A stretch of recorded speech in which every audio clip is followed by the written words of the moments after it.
ভাঁড়ের গল্প লাউ চিংড়ি। মহারাজ কৃষ্ণচন্দ্র একদিন কথায় কথায় বললেন, শোনো গোপাল, আমার একটা বৃদ্ধ বিধবা পিসিমা আছেন। তার মতো কৃপণ জগতে আর কেউ আছে কি না জানি না।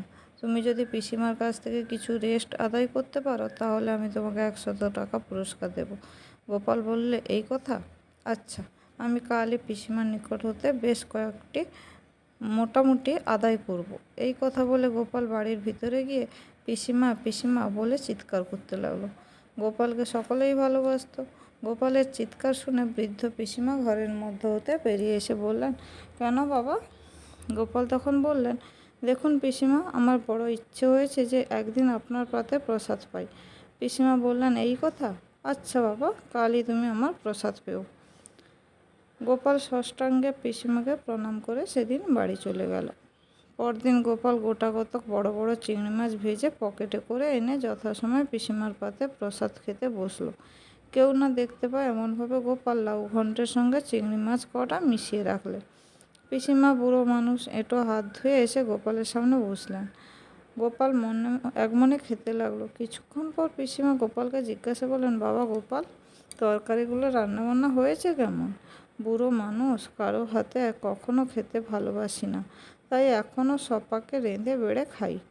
নিজের রান্না নিজেকে ভালো বা মন্দ বলতে হয়। তখন গোপাল একগাল হেসে বললেন, পিসিমা, কতদিন যে এমন সুস্বাদু তরিতরকারি মুখে ওঠেনি তা আর কি বলবো।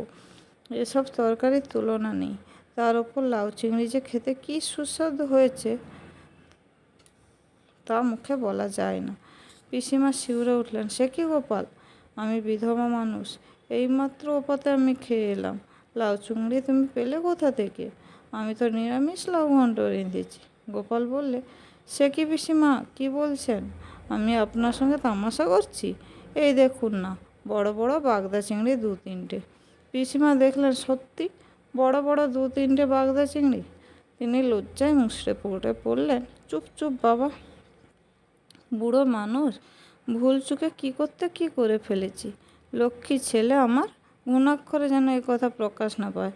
গোপাল বললে, পিসিমা, আপনার ঘরে প্রসাদ খাচ্ছি, যদি 5 জনে জিজ্ঞাসা করে পিসিমার পাতে কি খেয়ে এলে, আমি মিথ্যে কথা বলবো কি করে?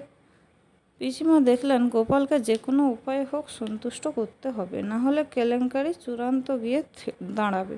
অবশেষে পিসিমা গোপালকে চুপি চুপি বললেন, বাবা গোপাল, লক্ষ্মী ছেলেটি আমার, আমি তোকে 200 টাকা এনে দিচ্ছি, দেখিস বাবা, যেন এ কথা প্রকাশ না পায়। বলা বাহুল্য, পিসিমা তাড়াতাড়ি উঠে গিয়ে 200 টাকার নোট এনে দিলেন। গোপাল চব্যচুষ্য লেজ্জ প্রয়োগ করে খেয়ে টাকাগুলি নিয়ে রাজা কৃষ্ণচন্দ্রের কাছে হাজির হল। মহারাজ সব শুনে বললে, সত্যি গোপাল, তোমার তুলনা হয় না। আচ্ছা, আমি তোমাকে এই 100 টাকা পুরস্কার দিলাম। গোপাল 300 টাকা নিয়ে মহা আনন্দে বাড়ি গেল।